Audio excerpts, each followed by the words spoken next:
ফরজ সালাতের পরে, জালসা মাহফিলের পরে, দোকানপাট উদ্বোধনের পরে, দেখা যাচ্ছে বাড়িঘর উদ্বোধনের পরে, মাইয়েতকে কবরে রাখার পরে সমাজে প্রচলিত যে ইমাম মুসাল্লি একসাথে দোয়া করে, এটাই হলো বিদআত।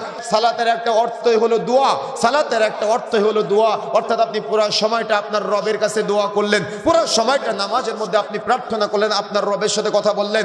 এমনকি যখন আপনি বলেন আলহামদুলিল্লাহি রাব্বিল আলামিন, সমস্ত প্রশংসা দয়াময় আল্লাহ তোমার জন্য, তখন আপনার আল্লাহ আপনার কথার জবাব দিয়ে বলে হামিদানি আব্দি, আমার বান্দা আমার প্রশংসা করলো। তার মানে নামাজের মধ্যে আপনি আপনার রবের সাথে কথা বলতেছেন।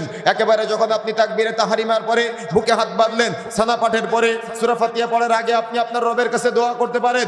আপনি রুকুতে গিয়ে আপনি আপনার রবের কাছে দোয়া করতে পারেন। রুকু থেকে ওঠার পরে নির্দিষ্ট দোয়া পাঠের পরে আপনি আপনার রবের কাছে দোয়া করতে পারেন। সাজদায় গিয়ে নির্দিষ্ট দোয়া পাঠের পরে আপনি আপনার রবের কাছে দোয়া করতে পারেন। দুই সাজদার মাঝখানে নির্দিষ্ট দোয়া পাঠের পরে আপনি আপনার রবের কাছে দোয়া করতে পারেন। এমনকি শেষ রাকাতে, প্রত্যেক সালাতের শেষ রাকাতে রুকুতে যাওয়ার আগে আপনি হাত তুলে আপনার রবের কাছে সালাতের মধ্যে দোয়া করতে পারেন। এমনকি বৈঠকে বসে সালাম ফিরানোর আগে আত্তাহিয়াতু দুরূদ শরীফ দোয়া মাসুরা পাঠের পরে আপনি সালাম ফিরানোর আগে আপনার রবের সাথে কথা বলতে পারেন। মনের চাওয়া পাওয়া, ইচ্ছা, আশা, আকাঙ্ক্ষা সবকিছু আপনার রবের কাছে ব্যক্ত করতে পারেন। কিন্তু আপনি এই সময়কে দোয়া মনে না করে ফরজ সালাতের পরে আসসালামু আলাইকুম ওয়া রাহমাতুল্লাহ, আসসালামু আলাইকুম ওয়া রাহমাতুল্লাহ, আল্লাহুম্মা আমিন। ইমাম মুসাল্লি সবাই একসাথে রাসূলুল্লাহ সাল্লাল্লাহু আলাইহি ওয়াসাল্লাম সালাতকে দোয়া বলেছেন, রাসূলুল্লাহ সাল্লাল্লাহু আলাইহি ওয়াসাল্লাম নামাজের মধ্যে দোয়া পড়েছেন। আপনি সালাতকে দোয়া মনে করেন নাই, আপনি সালাতের মধ্যে দোয়া পড়েন নাই, আপনি পড়বেনই বা কিভাবে?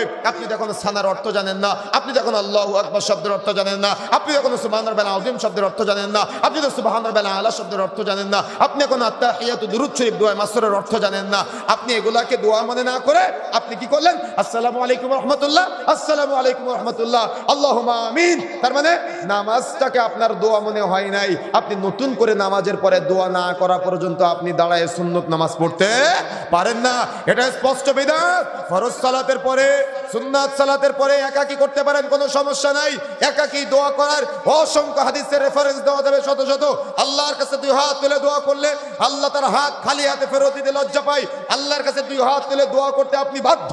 আপনার সন্তান কথা শুনে না, আপনি আল্লাহর কাছে দুই হাত তুলে দোয়া করেন। আপনি বিপদে পড়েছেন, আল্লাহর কাছে দুই হাত তুলে দোয়া করেন। দুই হাত তুলে দোয়া করতে আপনি বাধ্য। দুই হাত তুলে আপনাকে দোয়া করতেই হবে। আপনি দোয়া করবেন না কেন আপনার রবের কাছে? কিন্তু সেটা দুই হাত তুলে একাকী করতে হবে। যখনই আপনি ফরজ সালাতের পরে ইমাম মুসাল্লি ডানে বামে সালাম ফিরানোর পরে আল্লাহুম্মা আমিন বলে শুরু করে একেবারে বাংলায় দোয়া করতেছেন, আপনি মনে করতেছেন এটাই দোয়া, এটাই জানি সবথেকে প্রশান্তির। আপনি নামাজকে প্রশান্তির মনে করলেন না, আপনি সালাতকে প্রশান্তির মনে করলেন না। আপনি নামাজের পরে আল্লাহুম্মা আমিন শিরোনামে ইমাম মুসাল্লি হাত তুলে আল্লাহুম্মা আমিন করতেছেন। ফরজ সালাতের পরে, জালসা মাহফিলের পরে, দোকানপাট উদ্বোধনের পরে, দেখা যাচ্ছে বাড়িঘর উদ্বোধনের পরে, মাইয়েতকে কবরে রাখার পরে সমাজে প্রচলিত যে ইমাম মুসাল্লি একসাথে দোয়া করে, এটাই হলো বিদআত। সমাজে চলতেছে, আপনি নেকি মনে করে করতেছেন। কিন্তু আপনি যদি এটা জানতেন মাইয়েতের জন্য দোয়া করার জায়গা জানাজার নামাজে কবরে রাখার পরে দলবদ্ধ মোনাজাত না, তাহলে আপনি জানাজার নামাজে মাইয়েতের জন্য দোয়া করতেন।